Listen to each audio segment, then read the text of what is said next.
nagsagawa ng forced evacuation at rescue operations ang mga tauhan ng Matag-Ob Municipal Police Station at 2nd Leyte Provincial Mobile Force Company sa mga barangay na matatagpuan sa mga lugar na binabaha at may mataas na banta ng landslide bilang agarang tugon sa pangangailangan ng mga residenteng apektado ng Bagyong Upong. Naging matagumpay ang operasyon sa pangunguna ni Police Lieutenant Colonel Marino Azor G. Etencio, Force Commander ng 2nd Leyte PMFC, at ni Police Major Ted Dennis O. Clemencio, Officer in Charge ng Matag-Ob Municipal Police Station, katuwang ang Local Government Unit, Municipal Disaster Risk Reduction and Management Office at mga tauhan ng Bureau of Fire Protection Matag-Ob. Ang kanilang pagkilos ay bahagi ng mas pinaigting na koordinasyon ng kapulisan at mga ahensyang pangkalamidad sa gitna ng pananalasa ng bagyo. Layunin ng hakbang na ito na tiyaking ligtas ang mga residente lalo na sa mga binabaha at landslide-prone areas. Pinapaalalahanan ang publiko na makinig sa opisyal na abiso, huwag magpakalat ng maling impormasyon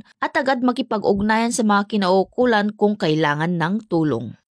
Mula dito sa Eastern Visayas, ako ang inyong PNN correspondent, Patrolwoman Palafox, alagad ng batas, takataguyod ng Balitang Pulis.